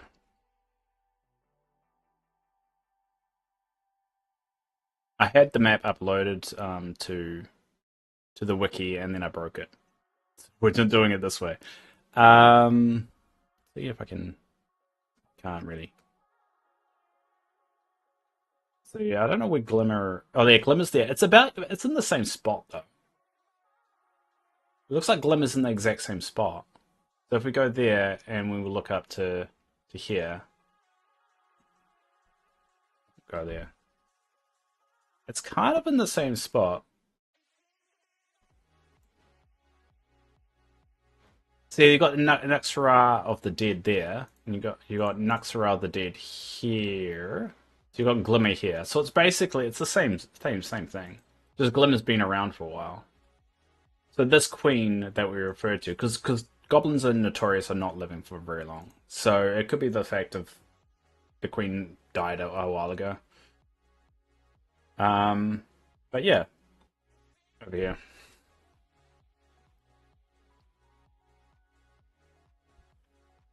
So I do know Rob Berman did have a story to tell with Grogger that he never got to do. And which is why that notion in here, because I think this one was written by um, Rob. Yeah, it was written by Rob. There was a story to tell there, and there could still be a story to tell, because I mean, the whole idea of goblins not living very long isn't due to their old age, and we've seen goblins within the world live for a very long time. Like, God, my memory is terrible today. What's that? He's in the scene of the Goblin King. What's his name? Magua and Jose. Magua. Um, I mean, you could have two names. It's like Glimmer, the City of Bronze, and then just Glimmer. Um, I guess there's two names if you look at it that way. But Magua is a very old goblin, and it's not really to specified how long goblins can actually live with they're not constantly getting killed. And that's the thing. Goblins are always constantly getting killed because they're always doing infighting, they're always going to war, they're always cannon fodder. So it's not really specified how long they can live for. So I mean, Grogu could still be alive, and I hope he is. I hope there's a little bit of a more of story because I like the idea of these savage races becoming a little bit more civilized. Because I mean, when you think about it, goblins, orcs, there's a lot of races here, Riftforged orcs, even Ratkin. They were all created due to the Wicked Ones. The Wicked Ones made them as cannon fodder, and then essentially abandoned them. And I like this idea of what happens if you leave them alone for a while. Do they become their own society, their own become their own beliefs? I know that in the book Claws on the Plain, you start to see some of the orc traditions kind of starting to come through, like fighting for being the leader of chief, taking a wife, stuff like that. They're starting to see more of the society creep, and that's why I'm a little bit worried. The rumors that I'm hearing about Riftforged orcs and orcs merging as one, because I think the Riftforged orcs and orcs are two different things, two different factions. The orcs are abandoned from the Wicked Ones about 2,000, 3,000 years ago when the Wicked Ones were defeated. They've been on their own. They're trying to figure out what they are, but they are also savage. They're just a little bit still trying to figure that out. Riftforged orcs are battle worn, battle trained orcs that were in the abyss for a very long time in their perspective, because time works differently in the abyss, infused with harpies magic, and are just this elite squad of orc that is loyal to the Wicked Ones. And I like the idea that there's two kinds of orcs, in the basic orcs, you could say, or the oldest orcs, or whatever you want to say, could turn against the Reforged Orcs and the Wicked ones because they essentially have abandoned them even more. And I think that's a really cool story element they could explore of what happens when these orcs who are just waiting for the wicked ones to come back have essentially replaced them. How does the species react to that? You know, how much more savage they get. And goblins again, they're even more of an offshoot. They've got now their own clans, and more they're more societal. They've got a really interesting breeding pattern. They've got they're starting to become their own thing, and I think that's what's going to make this world so much more unique from the Warhammers and all that is exploring that of having these get rid of the whole good, evil, neutral stuff. I think that's the key. It's like that's all subjective anyway. Get rid of all that and just let the races evolve and change. And I think that would be awesome. But again, that's what Panathor is uniquely set up for, is to explore these things in a very different way instead of just being carbon copy from Warhammer. And I think every race or every faction, I'd say right now, is unique enough away from Warhammer that they can really run with it. I'd say every single faction. I would say even Ratkin Slaves, which I think they just need a little bit more work to make it make sense. I think can uniquely stand out. Because Ratkin Slaves, what they should really do is dive into the more Abyssal Dwarf experimentation kind of thing. Is make Ratkin Slaves less about Ratkin and slaves, but more of the Abyssal Dwarfs using their insanity and biochemistry and biomanipulation to make these abominations and different, like, make what happens if they infused rats and orcs together. What do you get there? That's what they should dive more into with the Ratkin Slaves. Reforged Orcs and Orcs already have each other's units in their list. It could be unlock. See, what's this unlocking thing? Unlock other units with a hero, or also unlocks other units. I've been hearing a lot of the stuff like you have to have this unit in your army and that unlocks these units. I mean, that defeats the whole purpose of being able to like build the army that you want. Because it's like if you want to build the army you want, you have to be forced now to take X, Y, Z with you. I don't really like that at all. Um, and I think it's extremely limiting. One appeals to me, to be honest, when exploring Kings of War was the ability. Essentially, you could have the army that you want. You've got so many different factions there. If you want Happy Knights, you can have Order of the Green Lady. If you want to make your own, if you want to make your own Human Kingdom, you can do. You go Kingdoms of Men. If you want to just like Beastmen and all that stuff, you can go with the Herd. Um, so this whole idea of like you have to have a hero to unlock these units under this faction kind of starts to go away from that idea of building the army that you want or the faction that you want, because not everyone goes to tournaments. Not even like for me personally, I don't want to play in a tournament. I want to play the game, but I don't want to go to tournaments, and I don't want to feel like, oh, in order to do this, I have to buy this, and make this work. You know, I hope they don't go down that route, and I'm going to be extremely disappointed if they do. But it's not my game. I agree. It's just one way of keeping units in list but reducing armies. Yeah, I I understand that, but we kind of live in 2025, and that too much work shouldn't be an excuse of not to have something. Because it's one of the more attractive things, especially for the dirty casual, from what I hear, is the ability to just have the army that you want.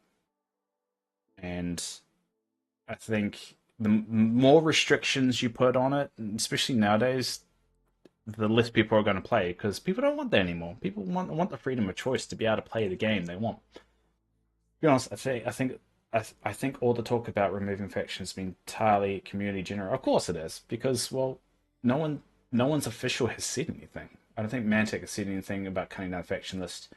I think what's happened is the ones that have been testing out the game have been telling other people what's been happening, and they've been telling other people, and eventually it goes throughout the community. And yeah, all the talk has been just community driven because only the community have been talking about it.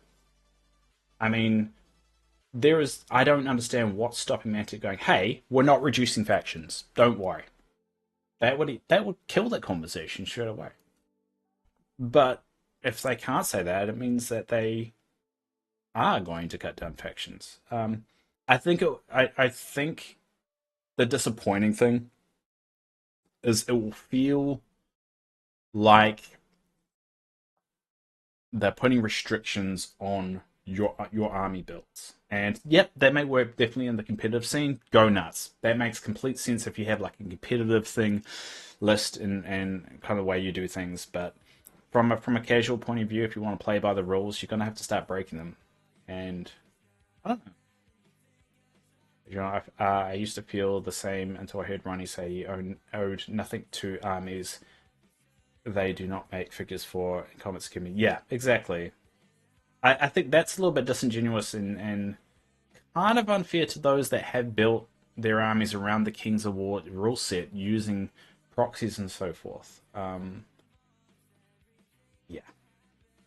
I think what makes people nervous as well is it feel like the drive or the ones pushing for these changes are the ones in the competitive scene. And I think a lot of people from the side that they casually, the majority of money comes from casual players. There's the ones that pick up a box set to play with their mates, don't go to tournaments and so forth. You see that in the Warhammer metrics all the time. The Warhammer earns the majority of their money through non-tournament players. Tournaments are just a good way of getting it out there, getting people hyped up, getting people talking about it. It's a really good marketing tool, but the majority of money comes from the casuals. And if you are making your decisions based off the tournament side of things, it's not going to go well because that's everyone's going to look at it. That's like, I'm not a tournament player. I'm not a hardcore player. I'm not going to go near the game because that's what the game is. Um, and I think that's the risk that you play with when introducing a new edition of the game is the first impressions are going to stick.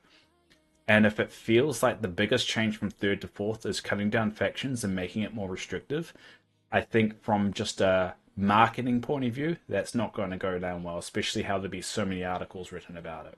That's what I worry about. And I think a lot of people have heard things through the grapevine that makes it seem like that's what they're going to do. And the only ones that can dispel it, which is Mantic, aren't doing that because those rumors are true, and that's what people are worried about. I think we'll get more information tomorrow because today's first day. We get a buttload of information on Sunday, I think. Um, but there is some nervousness around it. I'm nervous too because I think this. I think at the moment with third edition, and I don't play the game a lot, so I'm really just taking this as what people have told me. I think people aren't upset about how the rules are set at the moment.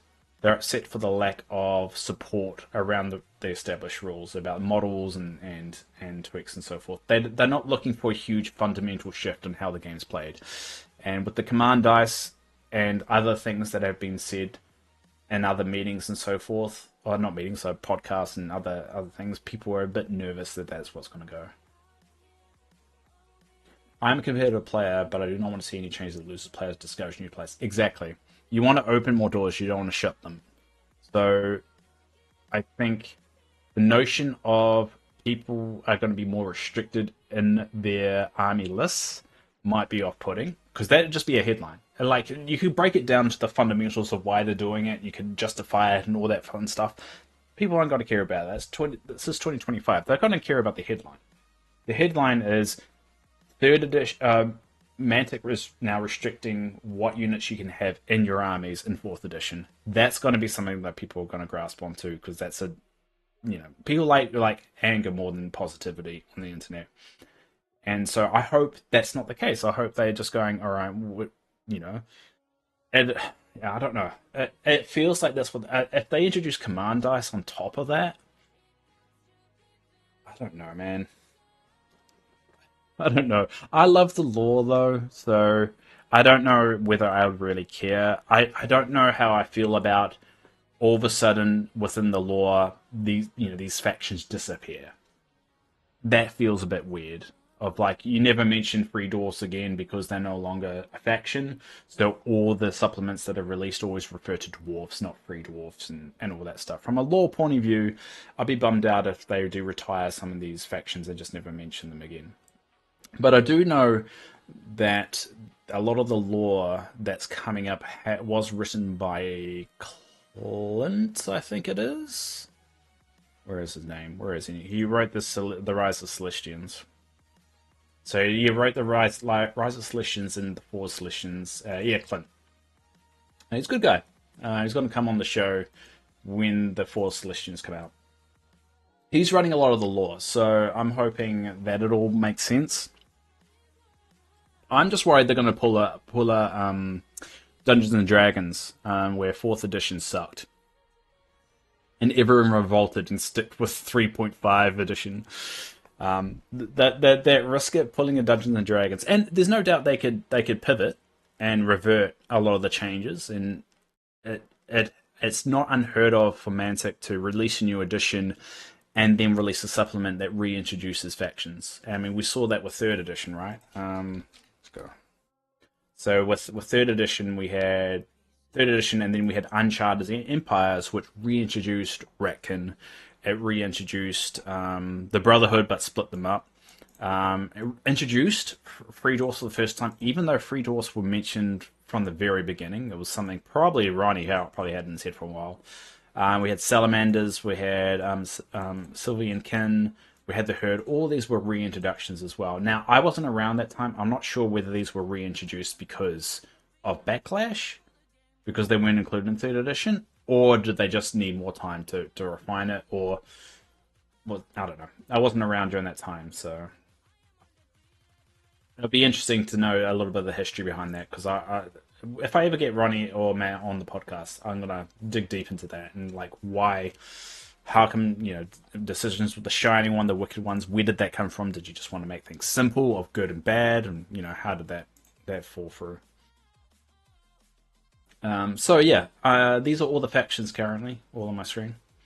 Um, I've got a feeling we'll lose a few of them, and I've got a feeling from what I've been hearing is they're gonna merge some factions, but introduce a hero that unlocks units like you referred to there, Gordon. Was it you, Gordon?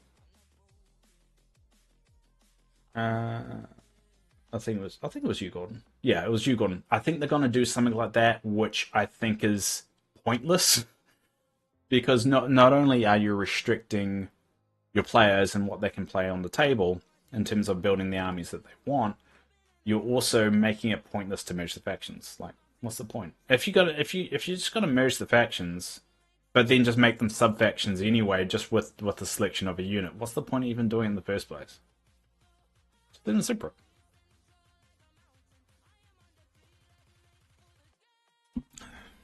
I mean, what's the real issue with these thematic kind of sub races? Like, Riftforged Orcs and Orcs.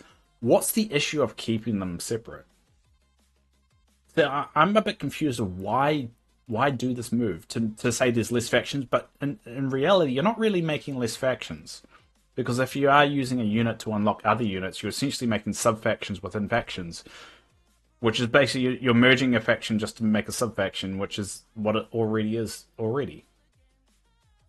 It's a roundabout way of doing the exact same thing. Again, it's just there. It's just assumption and guessing. So we've only got 5 minutes to go with the live stream.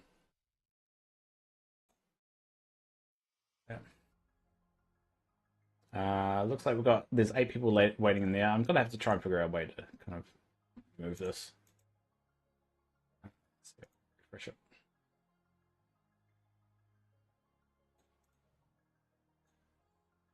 I mean, that's just me. I mean, I just find it pointless to drop factions only to essentially make factions again within the faction without calling it a faction. You're doing the same thing, just in a roundabout way. It just seems very, very odd.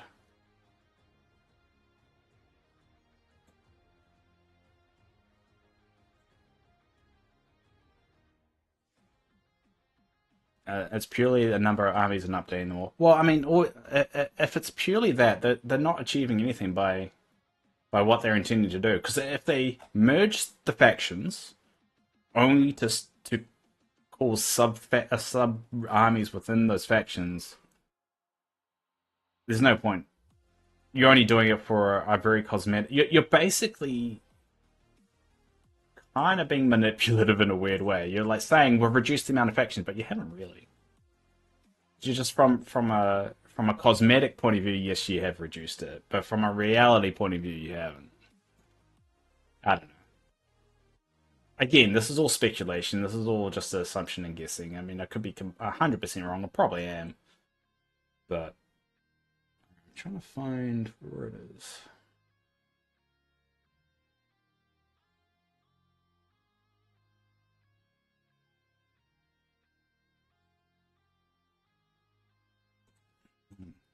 How do you make someone's stream?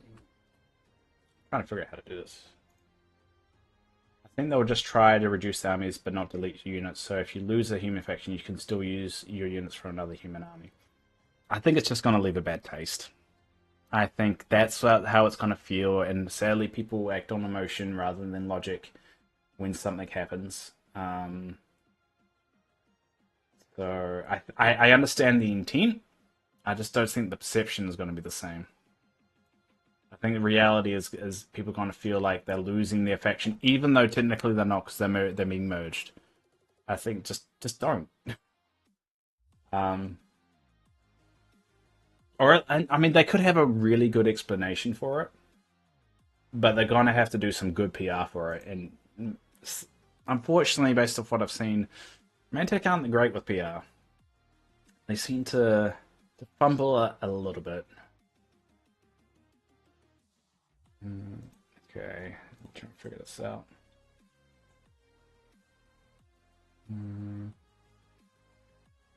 Yeah, I think they don't even need to. I mean, this is why fix something they ain't broke kind of deal.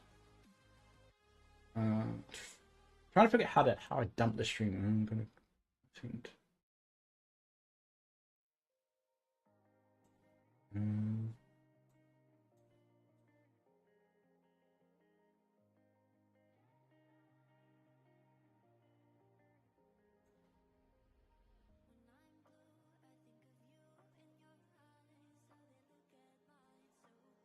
yeah, I just yeah. I hope it's not that bad. But at the end of the day, third edition will always exist. So I mean, no one those rules aren't being lost. You know, you might have to go digging for them, but people can always play third edition, and that will be really telling. It will come down to like, what do people like playing more, and that's what people will go with. I mean, we've looked at so many games that have finished, well, finished being published by like Warhammer's a good example, and people just kept them playing it, like Blood Bowl. We people still play Vanguard, people still play Armada, um, people are still playing those games. So it's not all doom and gloom. Everyone's going to give up. I just don't think that if it doesn't make money, they're not going to reinvest into the game, and that's the saddest thing. Is that if it doesn't work, they're just not going to put more into it. I'm trying to figure out how to do this. I should have put this out before. Uh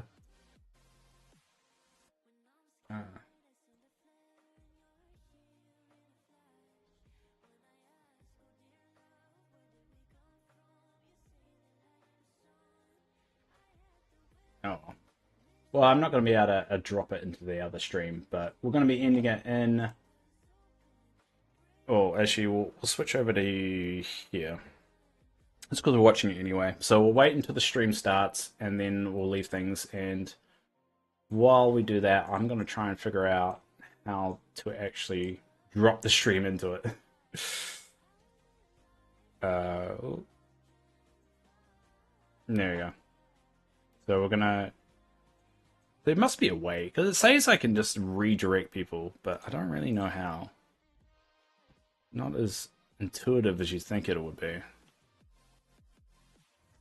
Uh, We'll just wait for them to go live. They should be going live now, but they're not. So we'll stay together until then. Must be having a bit of trouble. I know they had trouble last year. And it took them a while to get going. Once you have set of rules, you can play what you want. We have been brainwashed a bit into the Games Workshop way of thinking. Exactly. Exactly. And I do hope, I think what's going to define 4th edition is how Mantic react to the negativity. They stick their heels in. It's people are just going to move away because the it's not like when Kings of War first came out. The selection to the consumer is so much larger now than it was before. People will just move on. So they'll need to be very receptive to the feedback, and it will come down to how they react. If it's positive, great. It happens to everyone, but we'll see. Whoops. I buggered it up. I can't see chat now. Go back to it, Dave. All right, there we go.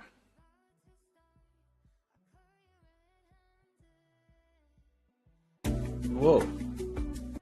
There we go. How's Life Dave? Oh, we actually go to the stream now, so I can't figure out how to drop it. So everyone just go to the Death of Dragons stream. I will post the link in here, and you can see the first match of Clash of Kings. So UK. So everyone enjoy it. Good to see you, Adrian. But yeah, I might do this tomorrow. We'll see if people enjoy it enough. But until next time, see you, everyone.